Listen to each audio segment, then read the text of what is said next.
Botana es un experimento de creatividad donde cada capítulo te cuenta datos curiosos de animales, arquitectura y artículos dudosos de internet, narrados desde la perspectiva de una arquitecta con mucho tiempo libre. No sé muy bien qué tipo de fiesta es, porque no hay botana y rara vez hay un invitado, pero quédate, se va a poner chido.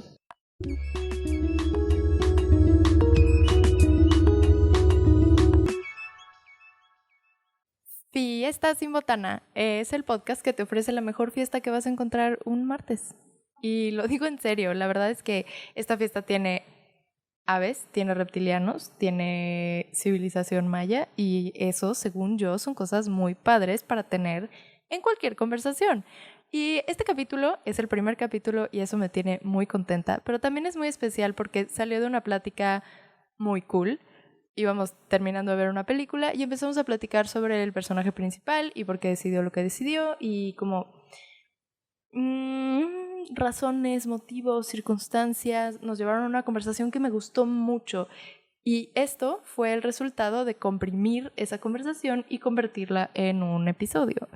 Entonces, el resultado me encanta y es especial por todo lo que lo hizo para que existiera. Y pues gracias por estar aquí, gracias por acompañarme y pues nada, quédate, se va a poner chido.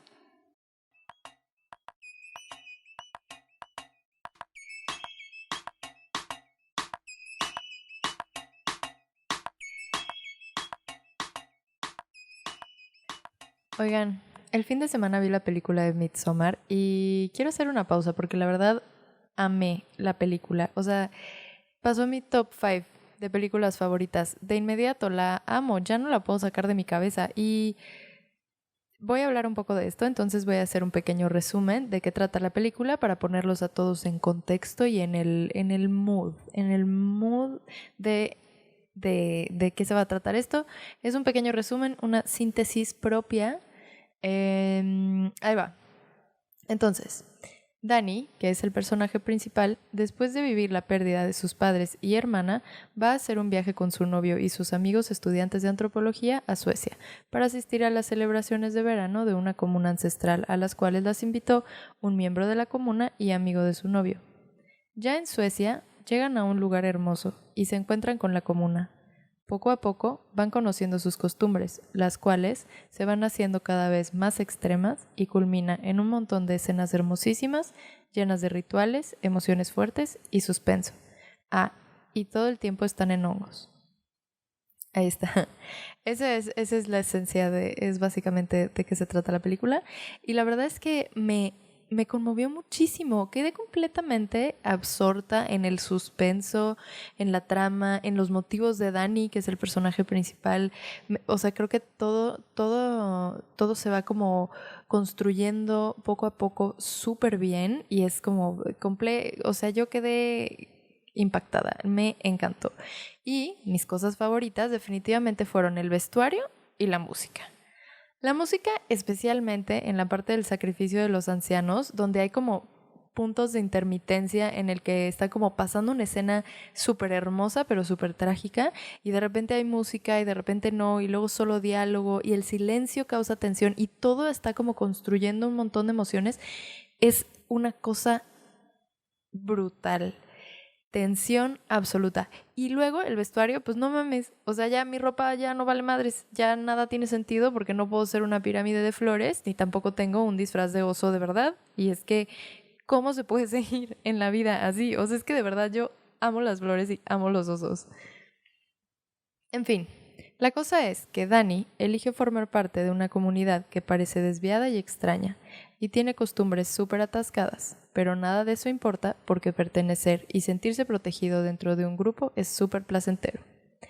Y creo que es algo en lo que yo me puedo identificar. Por ejemplo, en un concierto o en esta última marcha del Día de la Mujer, estar como presente en un grupo de personas, aunque no las conozca, que sea como todas sintiendo lo mismo y como todas cantando al mismo tiempo y como sintiendo esta energía, de verdad hubo momentos en los que se me llenaban los ojos de lágrimas solo de escuchar un coro al mismo tiempo y está increíble, estuvo hermoso, incluso como solo sentir a toda esa gente. Es muy bonito. En un concierto pasa también o en cualquier marcha y creo que es algo muy especial.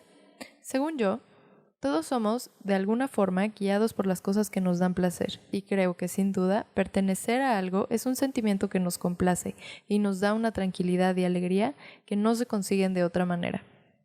Y esto me hace preguntarme, entonces, ¿es instinto? O sea, ¿es instintivo que nuestro sistema como de recompensa nos haga sentir bien por pertenecer a un grupo o a una comunidad?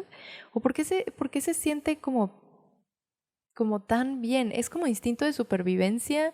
¿O qué es esta satisfacción? ¿Es involuntaria? ¿Es como algo que solo está como ahí dentro de nosotros? ¿O qué es esto? Y entonces, todas estas preguntas me llevaron a la cuestión, ¿qué es instinto? Y está cabrón, porque hay muchísimas cosas que se le atribuyen al instinto. Y como cuando un pájaro aprende a volar sin, o sea, una vez de que se fue el águila del nido y el pichoncito aprende a volar solo y solo lo sabe, o cuando un animal migra por primera vez y sabe exactamente qué ruta tomar y a dónde ir, y pues parece que la respuesta siempre es, no, pues es instinto, no, pues ¿cómo sabe? No, pues instinto. Pero, ¿qué es el instinto? Pues según Wikipedia, instinto es la palabra que viene del latín instinctus, impulso o movimiento, que a su vez es formado por el prefijo in, desde adentro, y stingere, pinchar, impulsar, motivar. Esto quiere decir que es un comportamiento hereditario del cual el sujeto no tiene conciencia y es común en toda la especie. En los humanos, según algunos antropólogos, psicólogos y sociólogos, los humanos no tienen instinto porque piensan, son racionales, entonces solo tienen reflejos. Hay posturas biologistas que dicen que los humanos tienen dos instintos, el de supervivencia y el de reproducción, y otros cuantos que dicen que quizás haya un tercer instinto que es el de la religión.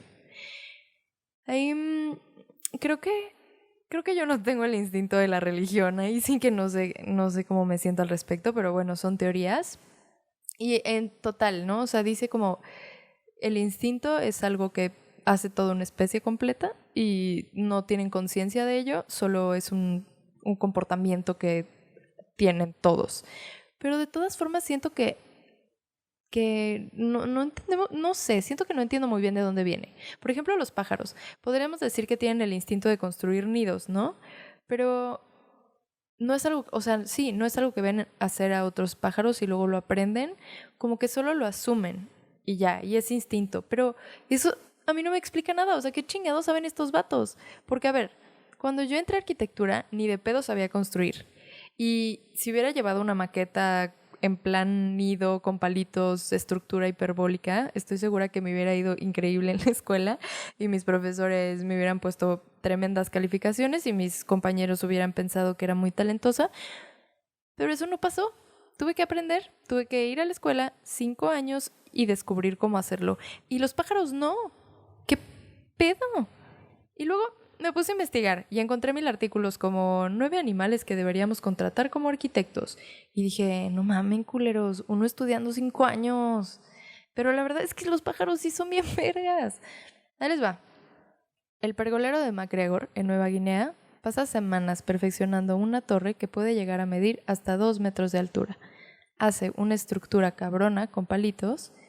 Hay otros que adornan sus nidos con flores que recolectan o hacen una decoración estilo monochrome con muchos objetos diferentes y basura.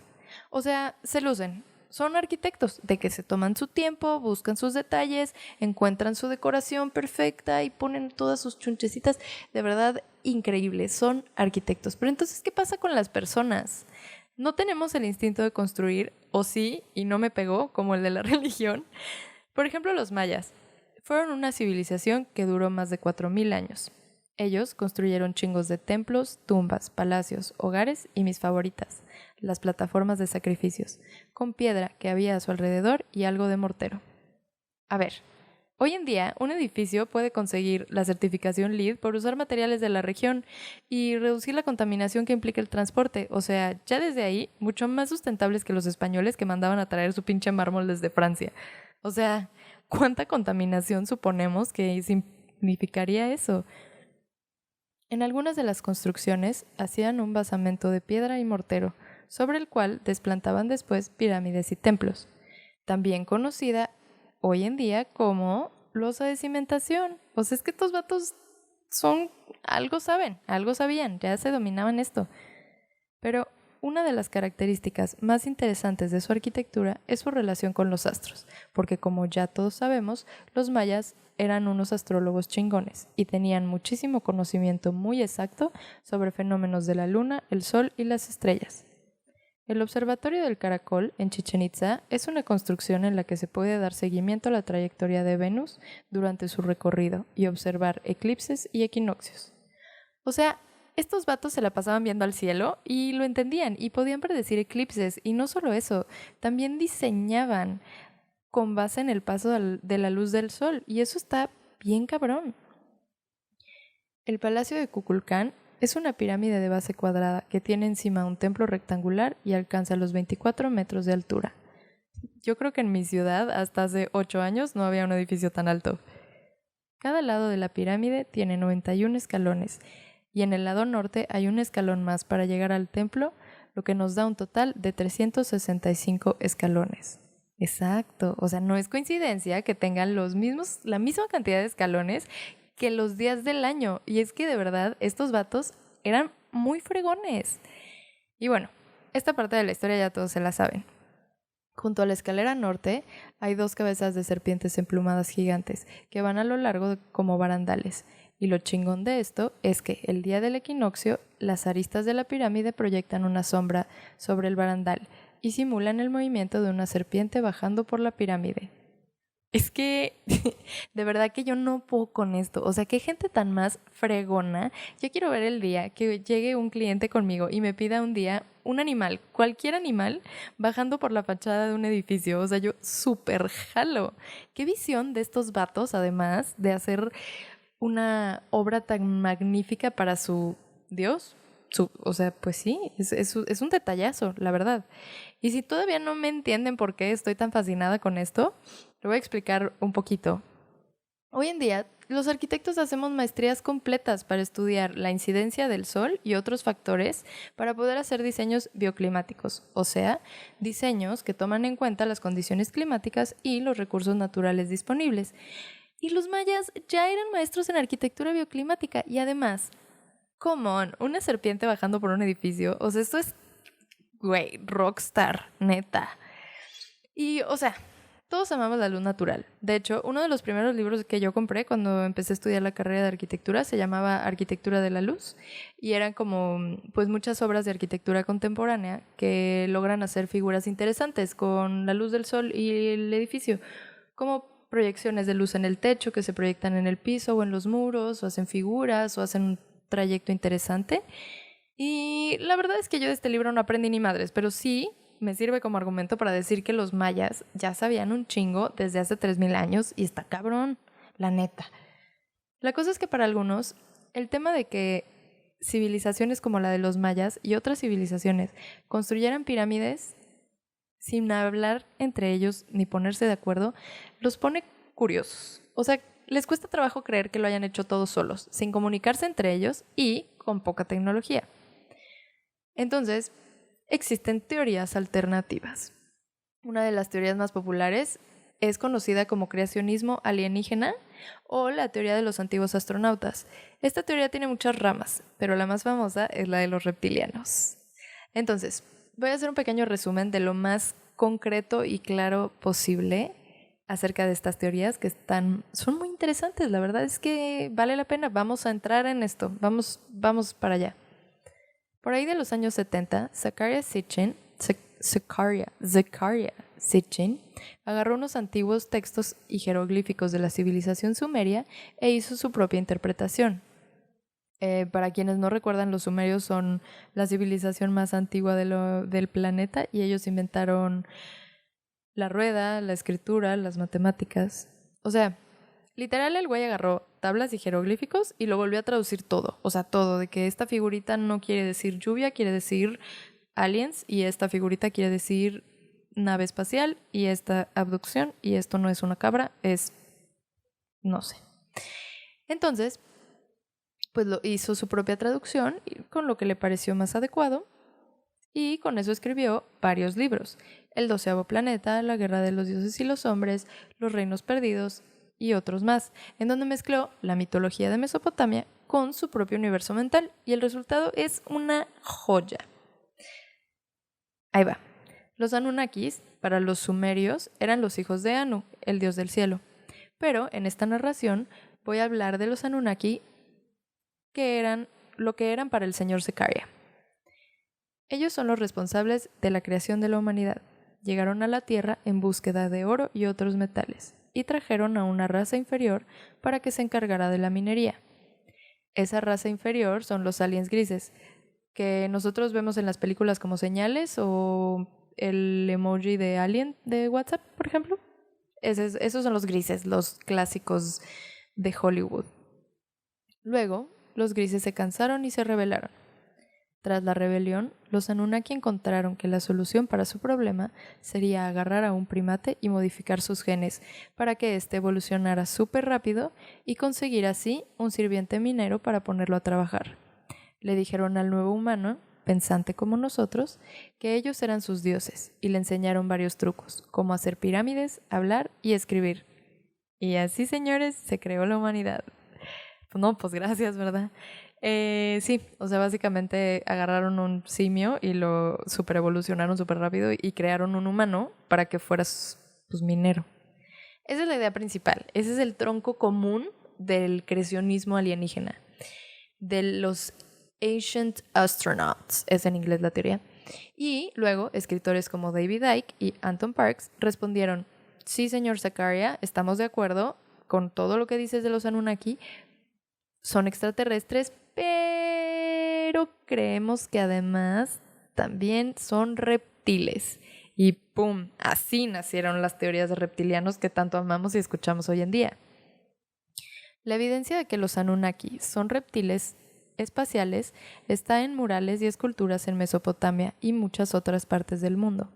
En las ruinas sumerias hay muchos dioses presentados como personas con alas, como la diosa Inanna, que era la diosa del amor y de la guerra, y Anu, el dios del cielo.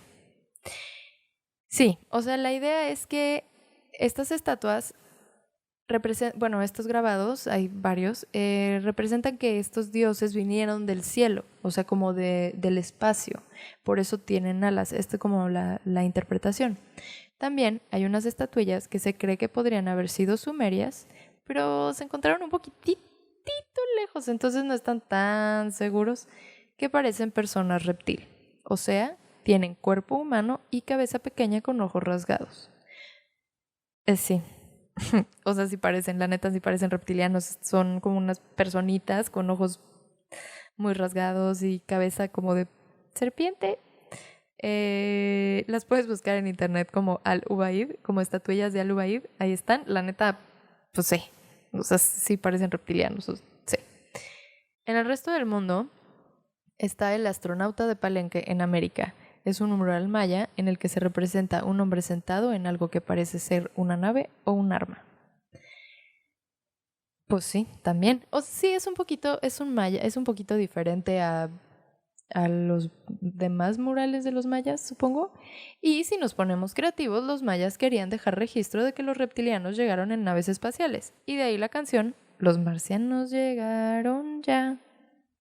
Y llegaron bailando el cha-cha-cha. Ricacha, ricacha. Porque, o sea, sí invasión y todo, pero nos dejaron buenas rolas. Las pinturas rupestres de Valcamonica en Italia son un par de personas muy delgadas que parecen tener un casco esférico transparente en su cabeza. O sea, parecen astronautas. Esta es la imagen como más representativa del movimiento, pero sí, parece que tienen un casco de astronauta. Sí parece, la neta. Sí parece. Están en Italia.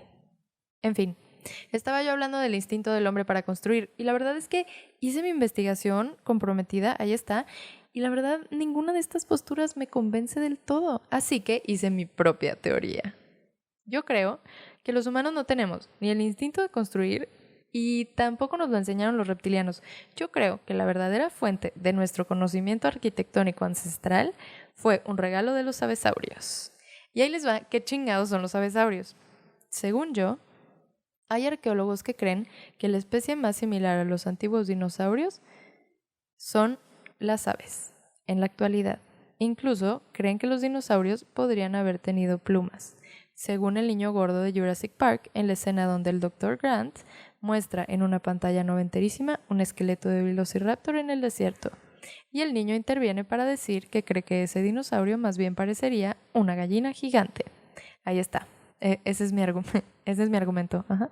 Entonces, los avesaurios son una especie híbrida entre reptil y ave, con el pensamiento racional de un humano, el conocimiento excepcional sobre construcción de las aves y los años de experiencia que respaldan a cualquier dinosaurio. Los avesaurios eran un líder espiritual y terrenal para los mayas. Un claro ejemplo de esto es Kukulcán, un reptil emplumado que se paseaba por la ciudad para recordarles la llegada de la temporada de cosechas y bailaba con ellos durante los equinoccios. Era su compa, pues. Y la neta sabía un chingo de agricultura y de astronomía y todos lo amaban y se querían juntar con él y por eso lo dejaban comerse a uno de ellos de vez en cuando. Y eso es lo que explica en realidad los sacrificios. También está el avesaurio Quetzalcóatl, que era uno de los más grandes en América, y los teotihuacanos lo consideraban el dios del conocimiento y el viento. Pero las pruebas de avesaurios están por todos lados y en muchas otras culturas, como para los egipcios el dios Horus, que era un avesaurio que tenía forma de hombre con cabeza de ave, y el dios Apophis, que se representa como una serpiente gigante.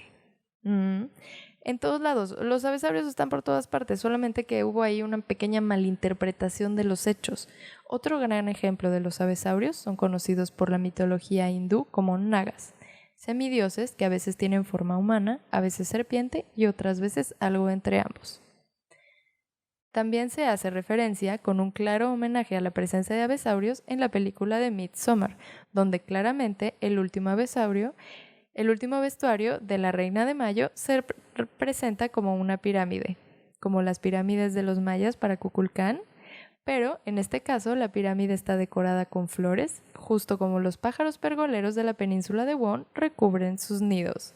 Ahí está, los avesaurios existen y si no hay pruebas contundentes como esqueletos o nidos y no los hemos visto nunca, yo creo que es porque no hemos descubierto todavía cosas. Digo, hasta muy recientemente vi como en un documental en Netflix que hay muchísimos seres vivos que tienen bioluminiscencia y eso lo acabamos de descubrir. Entonces yo creo que los avesaurios tienen otra cosa que todavía no descubrimos y por eso no tenemos pruebas, pero todo lo demás está ahí. Yo creo que a lo mejor, no sé, tienen la capacidad de evaporarse. Entonces ya no quieren estar en la tierra, se evaporan, se vuelven nube y cuando quieren bajar, llueven y se solidifican y comen gente a veces y por eso nunca los podemos ver. Yo creo que por eso no los hemos descubierto, pero puede ser, ahí está. Yo solo quiero decir que ahí está. Está clarísimo, los avesaurios son la verdadera respuesta, son una raza legítima que anda ahí con los humanos y todos lo saben. No son extraterrestres ni son reptilianos, son avesaurios. Pero miren, no vamos a resolver el mundo en un día y mucho menos en este podcast, así que yo doy por concluido el tema y me quedo muy satisfecha con el resultado. Así es como me retiro. Este es el capítulo 1 y gracias, hasta pronto.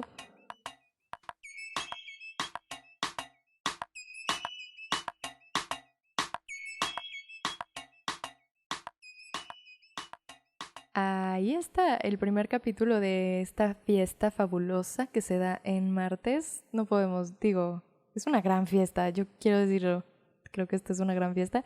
Solitaria, sí, no hay contacto físico, pero esto es un formato padre también. Muchas gracias por asistir, persona que me estás escuchando. La verdad es que ya te quiero mucho. Te mando un abrazo desde mi sala. Estoy muy feliz de compartir esto. Y pues nada, ¿qué tal? Es una locura esto de las teorías de conspiración. La verdad es que me encantó investigar al respecto. Ya sabía un poco, pero adentrarme en estos temas me fascina. Y la verdad es que es real que hay muchas cosas que no sabemos y que no tenemos explicación de. Y está muy padre que haya gente como el señor Sicaria haciendo sus propias teorías. La verdad, qué padre, porque hay muchos libros, o sea, de verdad de personas dedicadas a explicarnos estas cosas y hay muchas opciones muy creativas y eso me encanta. Y por otro lado, por ejemplo, investigar de los sumerios y los mayas también está súper chido, es una parte muy interesante de la historia. Había cosas que ya no recordaba porque creo que lo vi como en primaria, no sé. Y están cabrones, la verdad es que me encantó. Esculturas bellísimas, palacios increíbles. Me encantó, me encantó. Y bueno, también está un poquitito feo que le demos tanto crédito a una raza superior, ¿no? No sé, no sé, pero pues no, señor. Hay que echarnos porras a los humanos, porque si no, ¿quién? Los humanos somos listos y fuertes y podemos hacer todo lo que se nos dé la gana. Todo lo que queramos podemos ser. Se vienen más historias como esta y yo voy a estar aquí en mi sala cada martes para que se arme el guateque. Espero que hayas disfrutado mucho de este capítulo y por favor invita a tus amigos y colegas y sigue la fiesta en Instagram y Facebook y Twitter como Fiesta Sin Botana y ahí estaré también publicando un poquito de información adicional y los próximos capítulos.